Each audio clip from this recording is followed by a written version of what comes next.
Week 10 of college football is in the books, and we're going to analyze the impact it will have on the 2026 NFL draft and while Michael Trigg is working his way up the draft boards.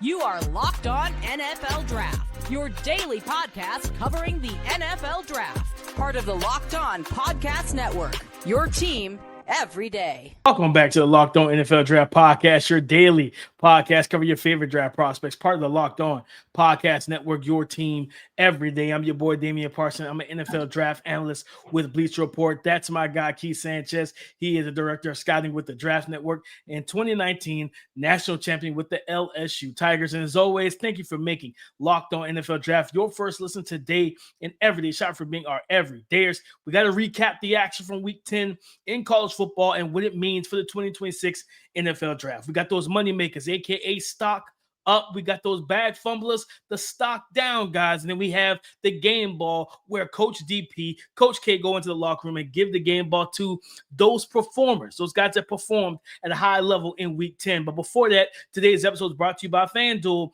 Right now, new customers can bet just $5. And if your bet wins, you'll get $300 back in bonus bets to use freely across the app. No hiding from the tape. It's time for moneymakers and bag fumblers.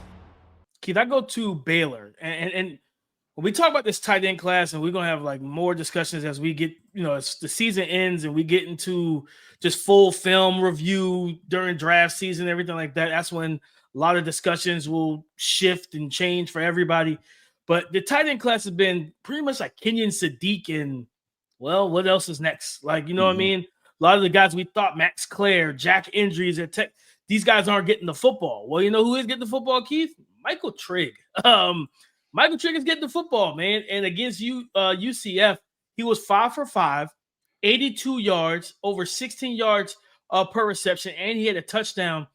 And the thing about it, for those who don't know, he has a basketball background from when he was in high school, and you see that. He looks like a power forward that is an alley-oop threat. Like, you throw the ball in his vicinity, he's going to go and make a play on it.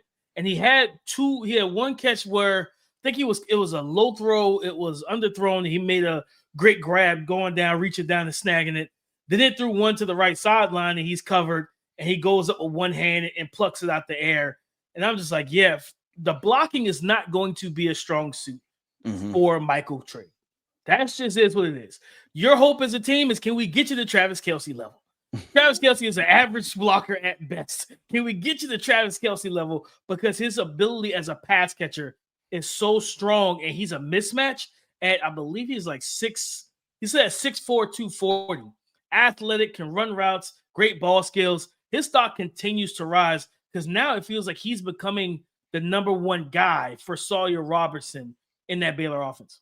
Yeah, so I want to ask you, DP, just looking at Michael Trigg, movement skills wise and what he provides, is there a comp that you have, or a couple players that come to mind for you for him?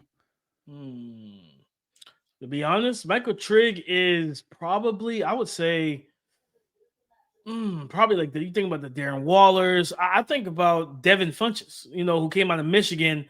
But for whatever reason, he did the opposite. He decided to go from tight end to receiver. And I was like, nope, you should have stayed at tight end because you would have been a real mismatch at the tight end position at 6'5", 230 pounds or wherever he was for Carolina.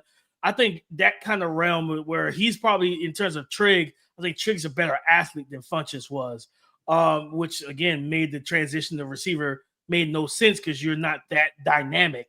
Where I look at Trigg as being a lot more dynamic. So I think that Darren Waller type of tight end, Eric Ebron, it's a couple guys, man. I think that athletically he fits that mold, and his ability to really elevate the passing attack. Because this is a guy you start moving around, Keith, and you get the matchup against linebackers, get the matchup against 5'10", 5'11" nickels and safeties, and it's like, as a quarterback, you think about the old guard, the Tom Brady's and Peyton Manning's and Drew Breeses. They see that matchup, they're going right to that matchup first. They're like, you know what? Forget that. You run a stop route outside, we're running smash. I'm going or a slot fade, and I'm throwing it to Trigg. Yep. Yep. All right, DP. I'm gonna go with my guy, and I'm going with another pass catcher too. And it was rather exciting, and it probably felt good to see this guy finally hit his stride, and that Clemson wide receiver Antonio Williams. And I had to dig deep for this one because obviously they took another loss, right? Another loss. So that wasn't good, but there are some bright spots within, Clemson, right? And Antonio Williams is one of those guys. And for everybody that doesn't remember, which seems so long ago, right? When this was a top 5, top 10 matchup to kick off the season, Right. LSU versus Clemson at Clemson. And Antonio Williams, I believe he might have ran 2 or 3 plays, and he had to come out of that game because he had a hamstring issue. And from that, I don't believe he's been 100% healthy. He missed a couple games because of the injury, and has just failed to find his footing. And I think this game only marked his maybe fifth or sixth game of the season of playing, Yeah. right? So, reason I highlighted him is because he had his first 100-yard game of the season against Duke, and he went 10 catches for 142 yards and a touchdown. And to be completely honest, it's one of those things of who would have thunk it, right? That you give Antonio Williams the football, the best player on your team, and you're gonna be able to score 45 points. Now they lost the game, defense gave up 46 points. But the offense, in my opinion, is probably their best offensive performance of the year. And it's because this young man, we've always talked about what Clemson needed. He's a diverse playmaker. And even though he's listed at 5'11", 190, I believe he's a guy that can win at all 3 levels of the field. He's an explosive playmaker, but he's also a guy that you can use in those different situations, whether that's putting him in the backfield, that's orbit motions, return motions, jet sweep motions, get him bubble screens. He's an easy access player for quarterbacks, and that's the thing. And that's why I've always felt like he should be a guy that touches the ball 10 to 15 times a game for Clemson. I think he was finally healthy. They finally got it together where they gave him the football. 10 catches, 142 yards, first 100-plus yard performance of the entire season. Yeah, no, he had his imprint on that game. His impact was felt immediately, and like I said, it's the first time he really looked like 2024 Antonio Williams. Explosive, dynamic, be able to make the plays after the catch. And then the fact of the matter is, he's a security blanket for Cade. When things like when pressure's getting back there, things are happening. Cade looks for Antonio Williams. You lose him to one route. He ran one route against LSU. You lose him for the next 3 to 4 games, right? Like, what if he's been healthy this entire time? This offense probably finds they never find them. They look much better. Like they look much better earlier. Yeah, and I think what happened, DP, and this is on the coaching staff, but like it is what it is. I think a lot of their offensive game plan and who they were was centered around Antonio Williams, to be honest. 100%. I agree with you wholeheartedly. But Keith, you could tell when you watch the play calling, it looked like a coach that lost his best player and he didn't know what to do in real time. It was just like, I have no idea what to do here. So no, I'm with you, Keith. I'm gonna stick into this in the state of South Carolina. South Carolina lost to Ole Miss, but there was a guy in that game that shined bright, Keith, and that was Jalen Kilgore. First of all, let me go back and apologize to Jalen because I called him. I didn't realize he had a younger brother on the team. So I thought he changed his name. And the last time we talked about it. Oh, yeah. Yeah. Like, I thought he changed it, but it's actually still Jalen. So shout out to Jalen. But against Ole Miss, he was targeted 5 times. He only allowed 1 catch for 10 yards. He had a PBU and an interception. This is one of those versatile defensive backs in this class, Keith, that can play safety, that can play nickel. I think before the season, I called him this year's Jade Barron. Remember coming into last season, Jade played a lot of safety, and then he transitioned to more of the nickel outside, just star positions in a sense for college. Like he played wherever they needed him to play, and it's the same thing for Jalen Kilgore. And I think what this young man brings to the table, his coverage ability, is 6'1", almost 215 pounds. He's built like a guy that can play in the box and be that versatile run-pass defender. Yeah, he helped himself in this game because, like, Trinidad Chambliss has been playing out of his mind, and this is probably one of the worst games he's played statistically all season. Yeah, I agree with DP. Let's do this, man. We always say we have to talk about both sides of the coin, right? We talked about the players that made themselves some money, elevated their 2026 NFL draft stock. Now it's time to talk about the guys that kind of went down. Their performances this Saturday were not up to par, and they may have lost themselves some money. We're going to talk about bag fumblers coming up next.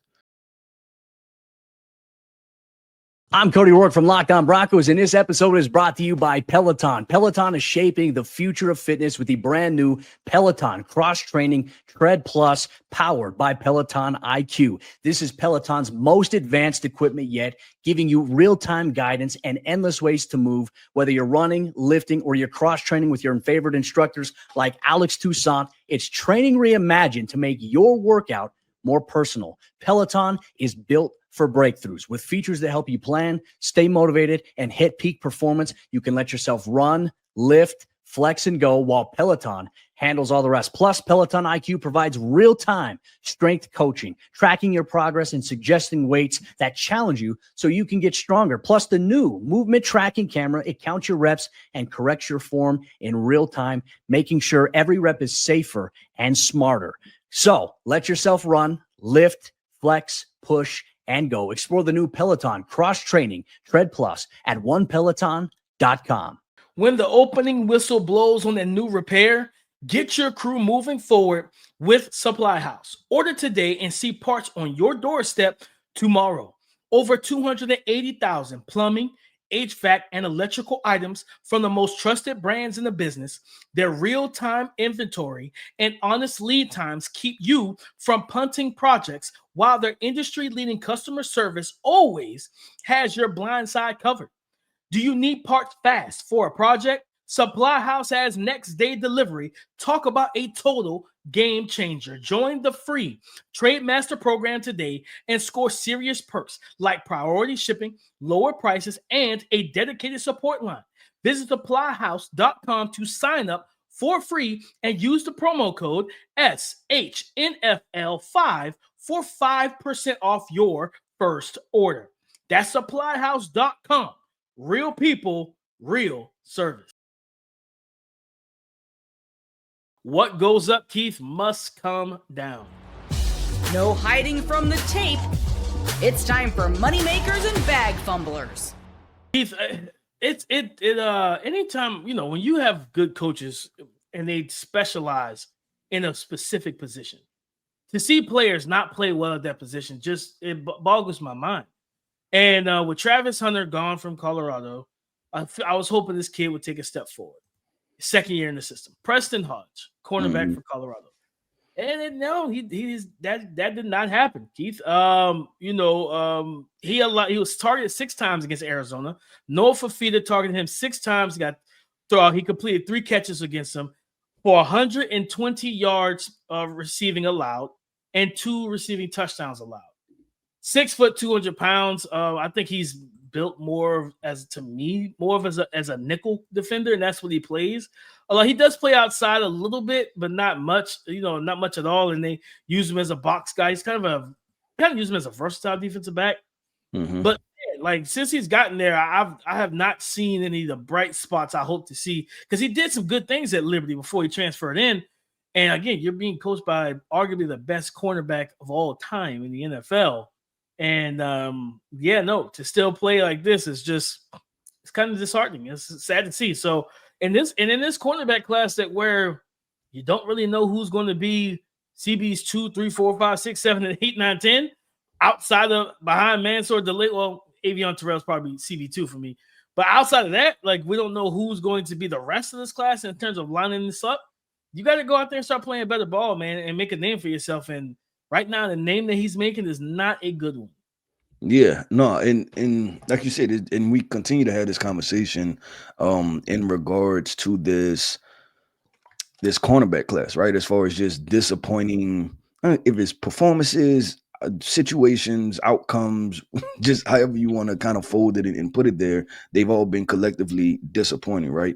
And I think it's going to speak to a conversation of, okay, when ranking these corners, right? And I think this is going to be an interesting thing. It's best of what we have, right? Like being a top-notch corner versus what's available. You kind of get what I'm saying? Like in where we're going to have to rank these guys as far as moving them up.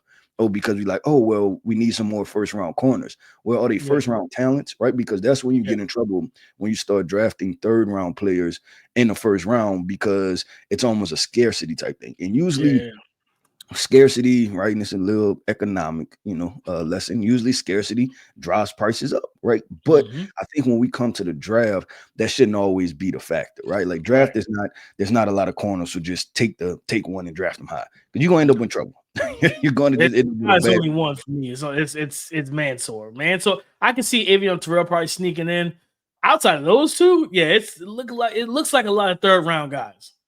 Yeah, no, 100%. DP, I'm gonna go with this Penn State situation and in the backfield, because it has been disappointing thus far, and I'm not sure what the issue is, but the combination of Singleton and Allen, right? And we all know that we can make up the X's and O's factors of it. Listen, nobody trusts who the quarterback is, so they put more people in the box, things like that, right? But this dominant 1-2 punch that we thought we potentially have, it's just not having at this point. And I'm interested to see these guys away from Penn State, but I also have to talk about both Kaytron Allen and Nicholas Singleton and say that, yeah, it's falling off a little bit as far as for those guys, as far as their draft stock, right? Like they're both, I've always had Kaytron as more of a fourth roundish, right? But I've been aggressive as aggressive as late first round for Nicholas Singleton at some point, right? And it's just not looking like that and putting it all together. And I'm not sure if it's a coaching staff situation. I'm not sure if it's a talent situation. And you believe that they're talented, right? Because I don't believe that guys just lose it. But for some reason, man, everything is just not gelling with Penn State. And I thought that this game against Ohio State set up perfectly. I think it was 17-14, I believe, right before half, because they got the big time turnover close to their own end zone, was able to punch it in. And I'm like, we might have something. Then third quarter happens. And then I was like, you know what? This is exactly what we thought it was going to be. Yeah. So I look at it and I'm gonna go with the Penn State backfield, man. That combination of Kaytron Allen and Nicholas Singleton, those guys' draft stock are tremendously being impacted right now. Yeah, I think, Keith, I think I had coming into the season, I had a top of the second round on Singleton. I had a back into the third round for Kaytron. Kaytron has actually moved up for me because he's the only one that's actually played well. I don't know what's up with Nick Singleton.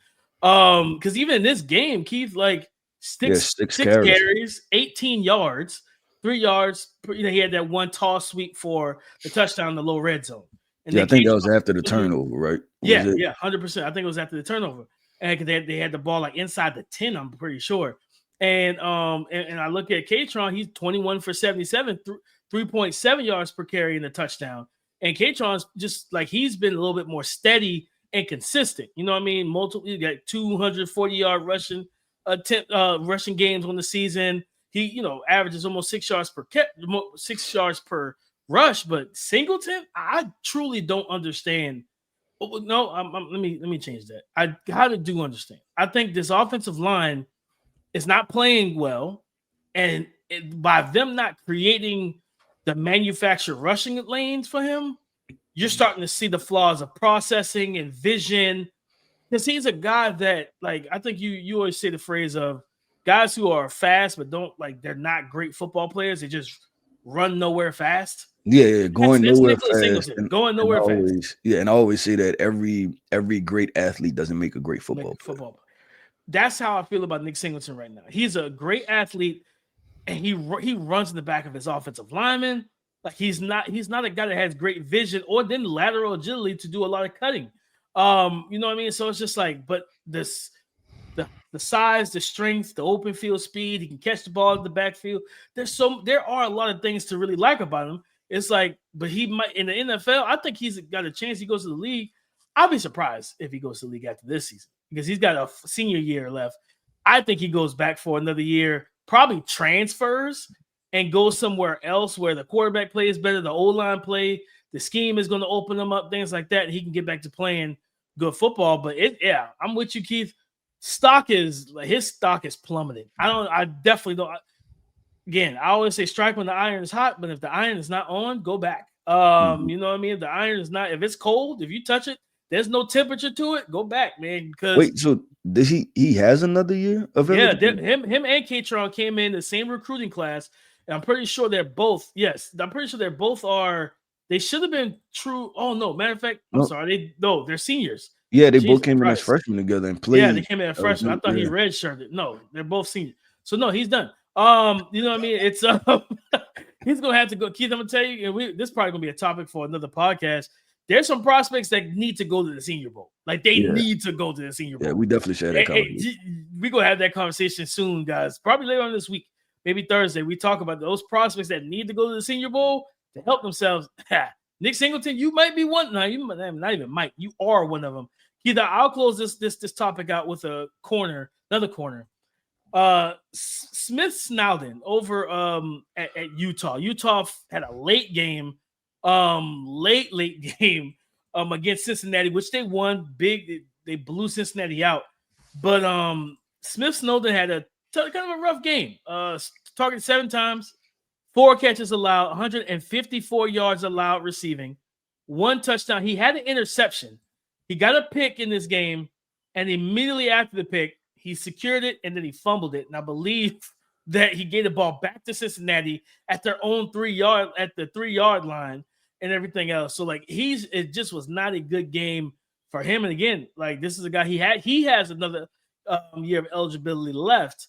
But it's the simple fact of, man, if you play well right now, you can put yourself in range of being the 2nd-round pick for the 2020s. Because as you said, you talk about the economics, supply and demand.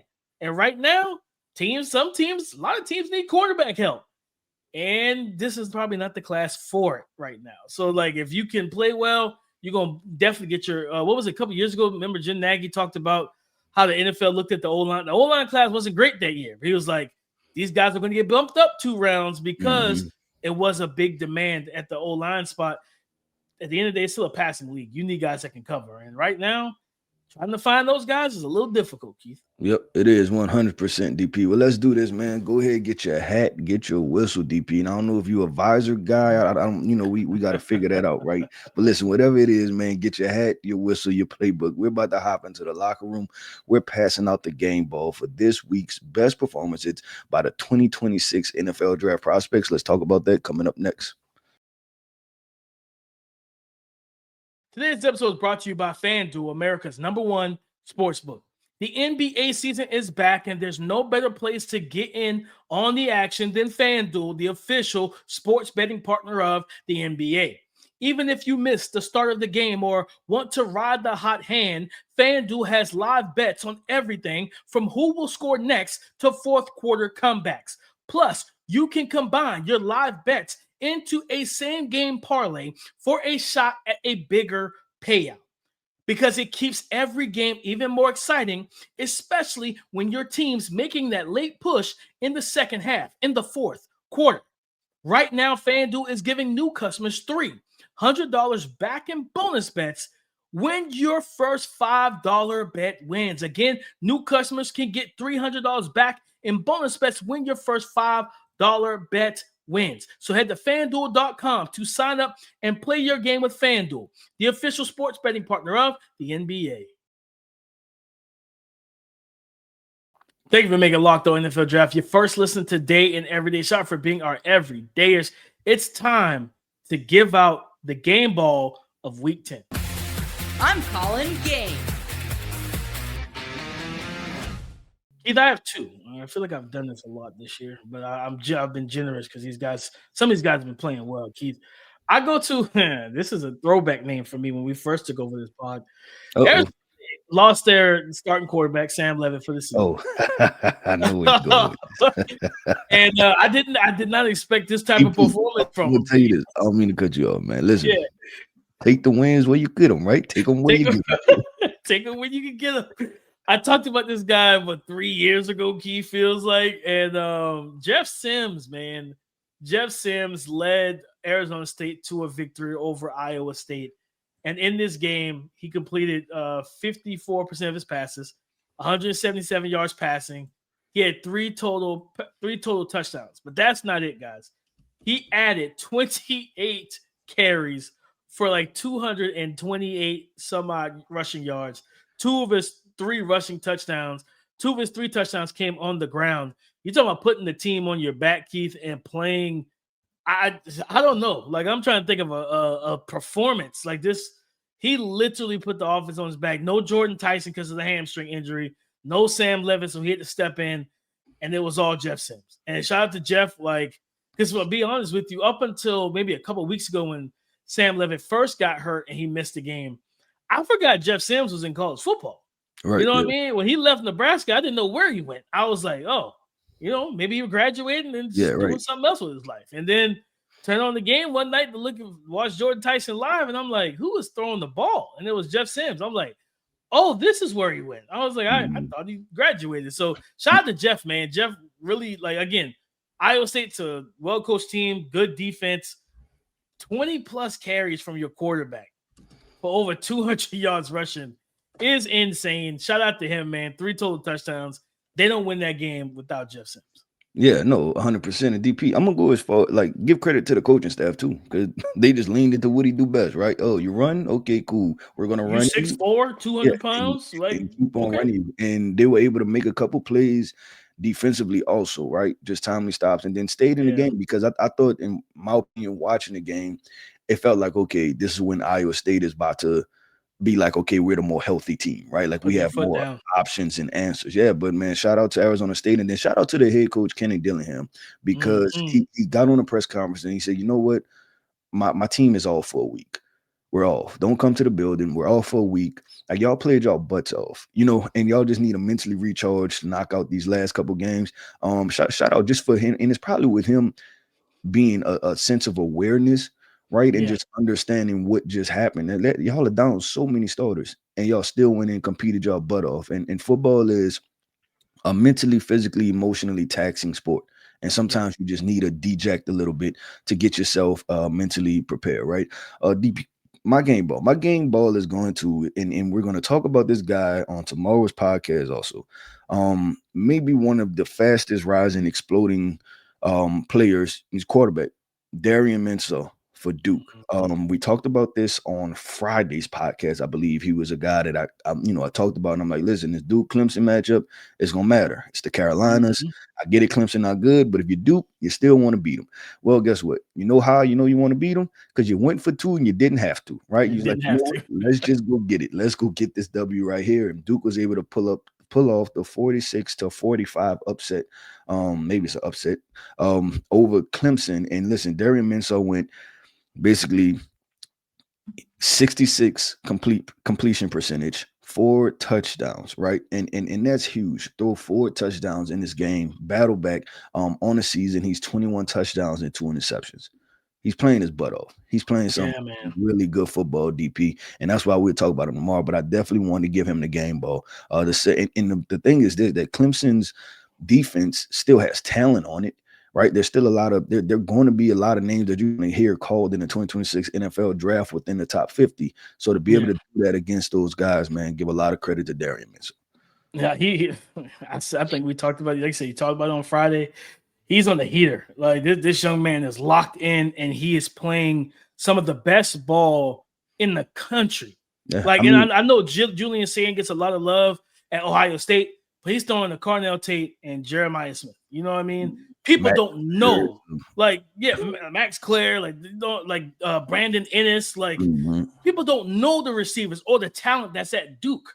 Like I had somebody tweet at me during the game Saturday, was like, man, I need him to leave Duke and go somewhere else, because next year for him to really be able to live up to everything and be able to replicate this, he needs to go somewhere with more talent. And I'm like, going somewhere with more talent is going to be the NFL. That's where he's going to go.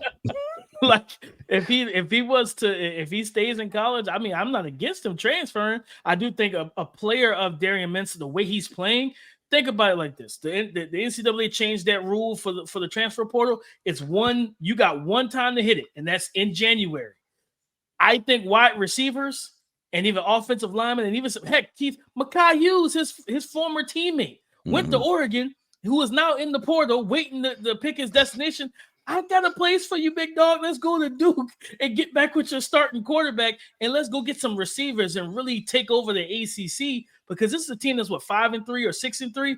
I said it before the season, Keith. 6-3, yeah.